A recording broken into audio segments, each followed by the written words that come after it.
Okay, good morning. Ayan. May tanong po si Sir Matt kasi. Okay, Sir Matt, good morning po. Ano pong qualification to be a safety officer? Saan po ba? Sa Pilipinas o sa ibang bansa? Depende po kung sa Pilipinas, kailangan meron kang COSH or Bosch training. Okay, kapag construction occupational safety and health, pag ibang industries maliban sa construction, basic occupational safety and health. Yun lang po para maging qualified kang safety officer. Meron may category kasi na SO1, SO2, SO3. Pag low risk establishment, pwede pong SO1 na yan. Yung mga micro na maliliit po natin is O1 po, certificate. Wala naman pong safety officer 3 sa ibang bansa. Ma'am, Wewin, wala pong safety officer 3 po. Dito lang po may categorize sa atin na SO1, SO2, SO3. Pero sa ibang bansa, wala naman pong categorizations. Okay, maliwan kung ano ba. Kunyari, QHSE inspectors, safety inspectors, ganun po. Okay, wala naman pong nakalagay doon na ano natin. Okay? Nagdadry mo ako sa sobrang sabon siguro. Okay? LCM Safety Officer 3 na po ako and also COSH SO2 na. Yes. Yan po.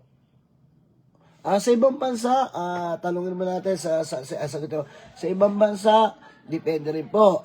Pwedeng OSHA, pag American base, IOSH, or NEBOSH.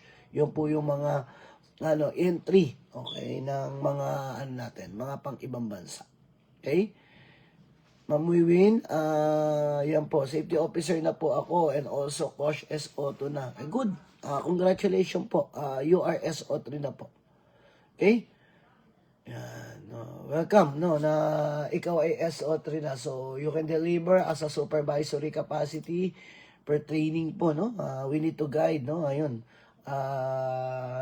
Pakiguide po ang ating mga kapwa safety officer doon sa mga dapat, okay, o yung mga anong trabaho nila, okay, guide kung paano sila rin po magpe-perform sa trabaho o makakapag communicate. Sabi nga natin, we have a lot of job, no? Napaka-importante katulad po, no? Sorry sa wording ko, pero sabi ko napakahirap po talaga ng trabaho ng isang safety officer. Kung akala ng iba na napakadali, mahirap po kasi napakadaming involvement po.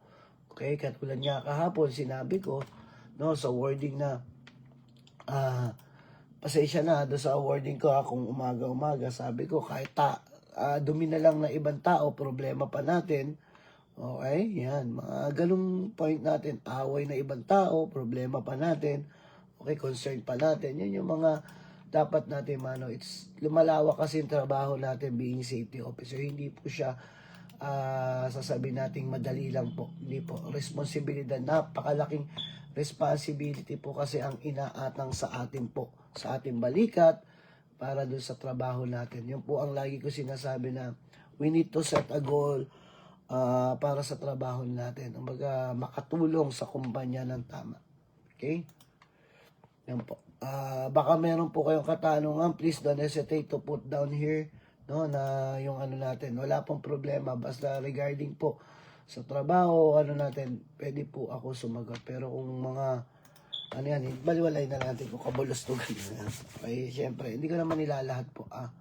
Pero sabi nga natin, ito ay pre-consultancy po ang ginagawa natin. No? Pre-consultancy po itong ginagawa natin. Kasi, kwento ko lang, when I become safety officer, guys, wala naman halos nag-guide sa akin, sa totoo lang. Wala halos nag-guide sa akin sa career growth, no? Kasi yung panahon namin, sabi natin, sa edad namin, no? Bahala ka dyan, ganon. Walang natin.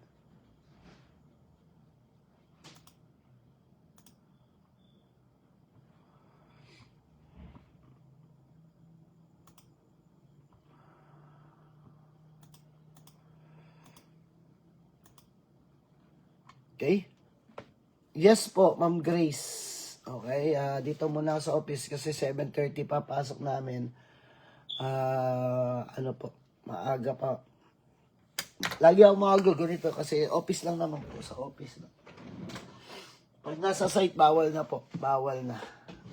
Naglagay mo muna tayo ng natin. Kasi, mainit na po ba? Tingnan natin. May mainit na tong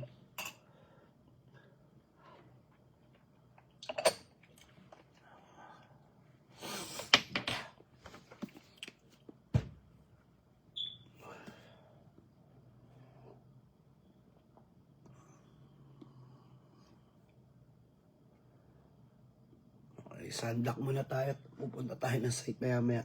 Doon tayo. Sabado kasi. Kailangan ma-inspect natin yung mga site natin bago iwanan ng Sunday. Pero, Nagtataka-beauty ka pa. opo, sir. Sir, kinusap ko si Sir Tommy. Sabi ko kasi, kung pwedeng mag-spare ng kasakyan sa nurse para mag-extend. Kasi yun lang ang nila para mag-extend. Ano sabi? Okay naman daw, basta kayo daw ang mag-request, kausapin nyo na daw si Ma. Okay? Sige, tatanungin. Yung ano parang mga pag kasi wala pa sir talaga ang makuha. Pero meron lang tayo for interview ngayon, di ba? Oo. Stress, dalawa yun. Okay. Kaya lang yung isa doon ay mga March pa nga makakapag-join yung kapatid ni ni Ray. Oo. Okay, kung Sa yung isa, makakapag-join ka agad yung sir. Yung isa. okay Wala po. yun. Ang worried ko doon sir, baka malaman niyang meron din power channel sa power doon. Bumalik na doon. Nasa baway. Teka baway. Tagal lang yun eh. Ay, oo. Hindi. Hindi naman tatanggapin yun pag dito. Kaya nga. Sige. Ano natin? Ano yun? Kausapin ko si Lisong within today. Parang tumagal. Sige. Okay, thank you sa info. Thank you. Parang Pag-extend lang natin naman eh. Hindi naman natin yan na ano. Sige, ako na bala. Kinakausap ko na nga eh. ayun lang. Huwag na mag-resign eh. Oo nga sir. Ako nga to. Eh, Gusto ko rin siyang increasean. Ang problema itong si Hindi- something kasi. hindi naman tayo magde-decide. Kaya nga, wala Wala man tayong power doon. Hindi ko ma-exercise yung pagiging HR ko, nakaka-basic. Hindi talaga. Sarado. Hindi nga ako sa sarili ko, kaya happy ko kasi gusto ko na umalis dito. Easy! Promise. Hindi ko Alam mo, ma-exercise. ramdam kita. Kahit naman ako eh. Buti nga kamo yung coordination natin with the QC sa lahat dito mga Pilipino, okay tayo. Oo. Eh paano kung hindi? Eh di lalo ka na na-torture. Buti nga kamo tayo mga Pilipino, dito nagkakaintindihan, di ba? Eh, hindi natin maiwasan talaga. It's a part, parang nagiging part of the game na at least tayo, nasa site naman tayo. Kumbaga sila yung barrier doon para makatawid ka ng penis nila. Yes. Sige. Na, sir. Thank you sa ipo. Ako bala. Hinihintay ko nga yung reply ng Tropa. sila email ko. Kahit ako eh. Sige. Thank you, sir. Anin ko muna to.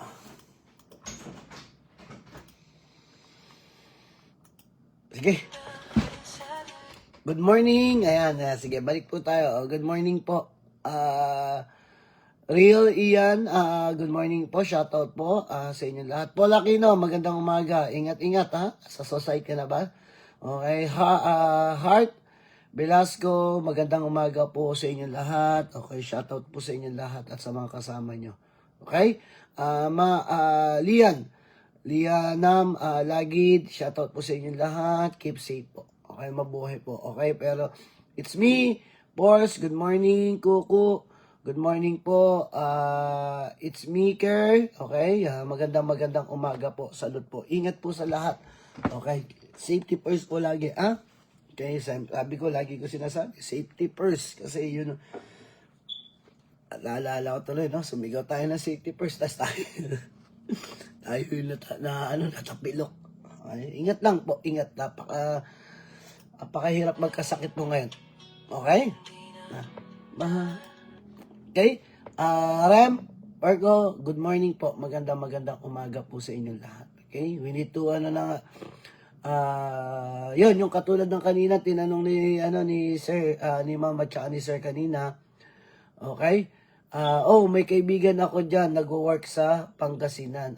Okay, sa Power China po. Okay, thank you po. Okay. Good morning, Sir Jerwin. Almoso, magandang umaga. Billy Ray, maganda, Billy. Okay, magandang umaga. Okay, sa ating lahat. Lang. Nasaan ko? Tapon na.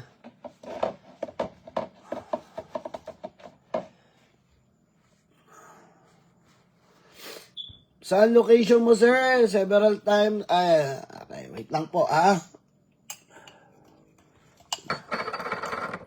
Oatmeal muna tayo.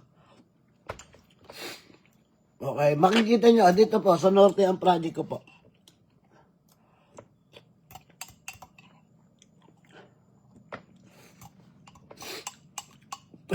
Kalbong Superman, oo.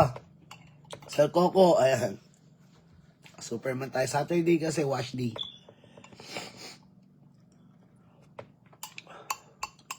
Okay, good morning po. Ulitin ko, magandang umaga po sa ating lahat at blessed and safe day morning. Okay? Solar farm ba? Yes po. Solar project po dito sa norte. Maaga, alas 7. Wala pa naman, alas 7. Siguro mga 7, 7:10, ano na tayo, take off na tayo kasi magsasay tayo na maga.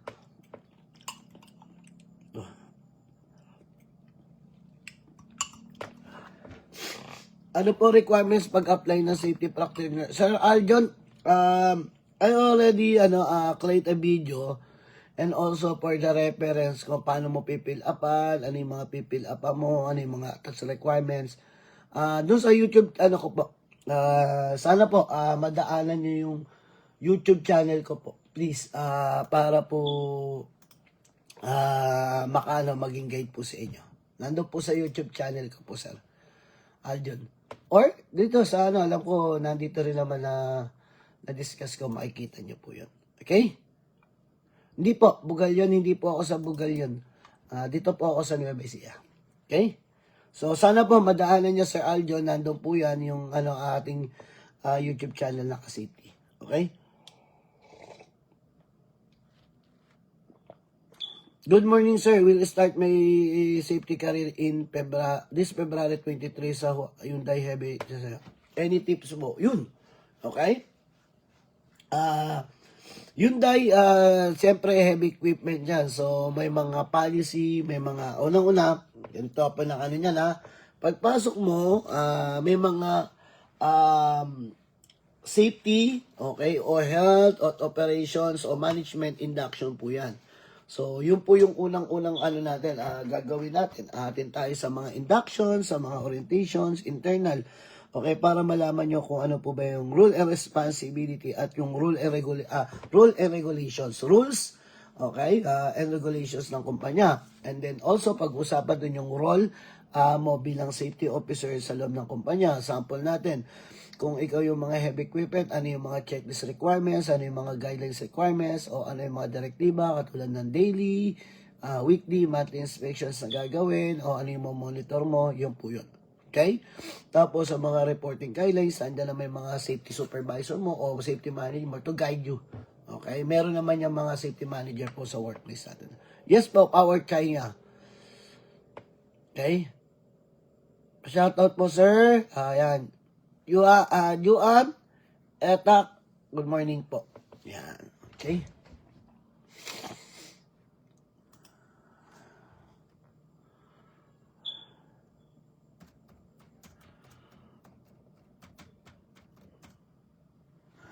Key performance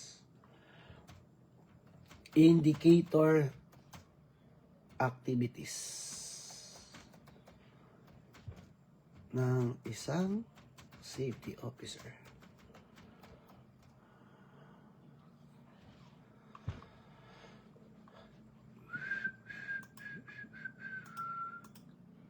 Di na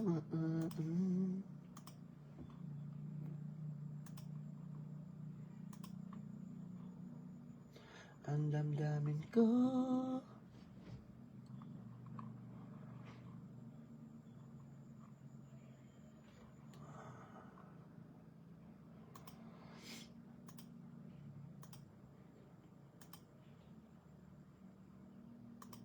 Kaya nga.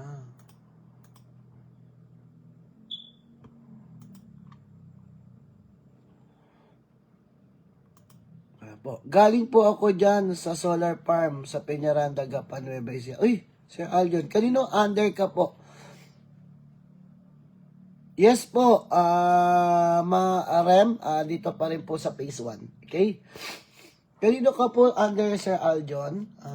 Siguro sa China Energy, no? Or ano? Okay, okay lang yan. Ibig sabihin, you have an experience na. Ay.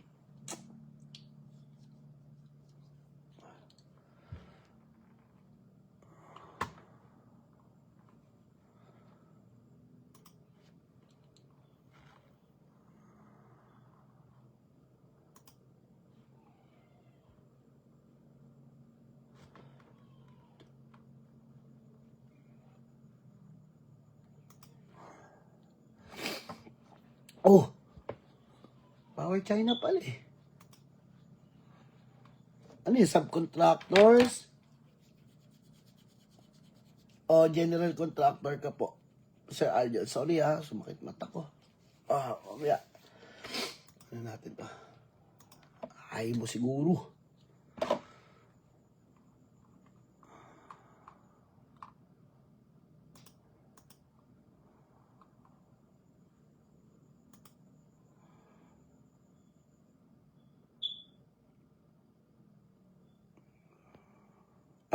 Okay.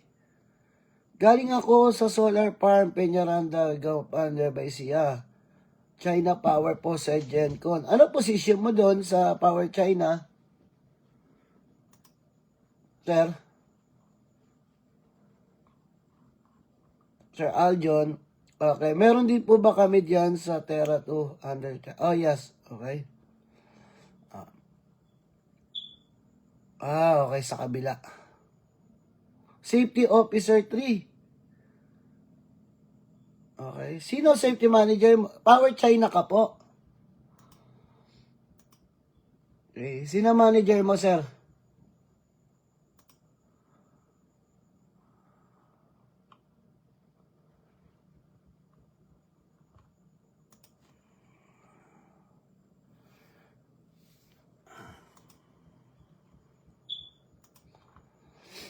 Asyan, sir. Ayan. Mahirap po ba maging safety officers? Okay.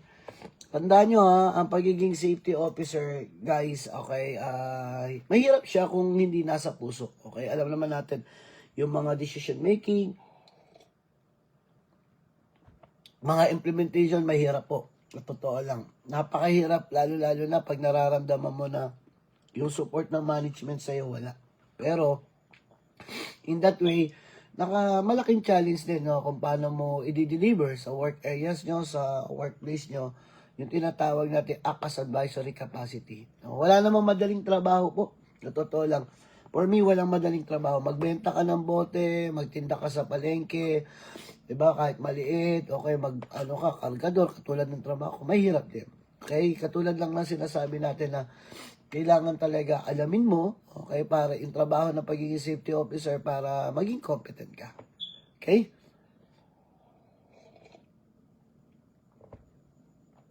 Ayan po. Ayan. Sa norte po. Sa norte po ako. Okay?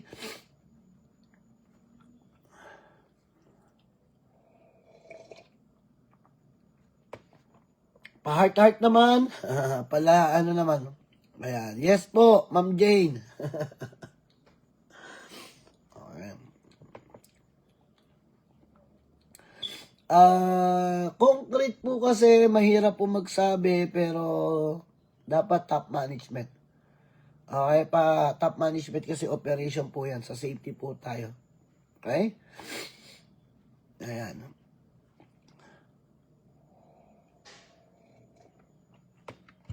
Bali muna natin.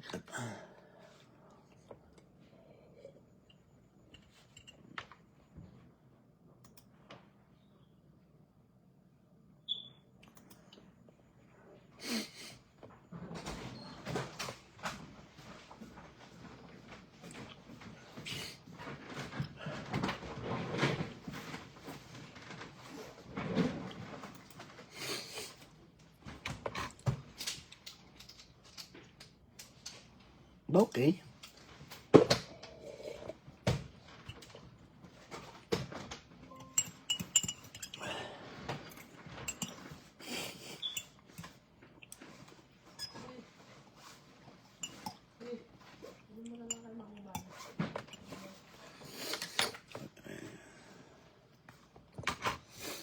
Madaming project dyan.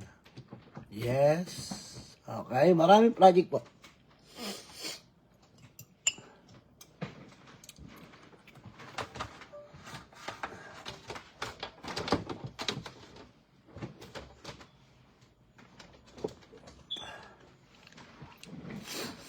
Morning, morning. Sir Ronald. Sir, ngayon dito po kami sa San Manuel. Fire plant. Under avoid this one. Naka-acknowledge na kami. Lipat din kami sa Terra 2 project. Okay, Terra 2 project. Phase 2. Phase 2. Okay, dito ba sa sa norte o diyan sa south? Kasi may may Terra 2 project, alam ko diyan sa Batangas, pero hindi pa Okay?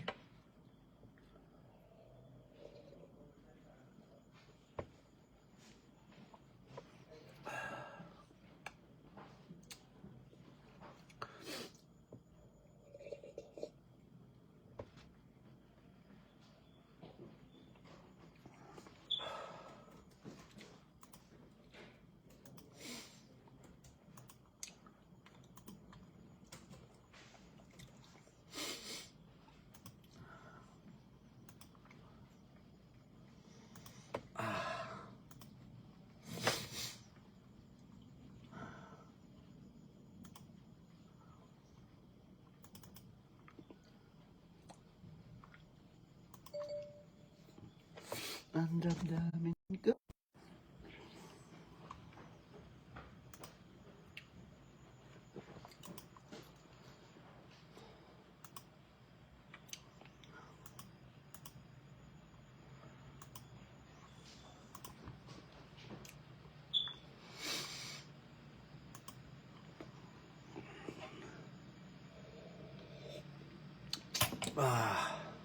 Multo.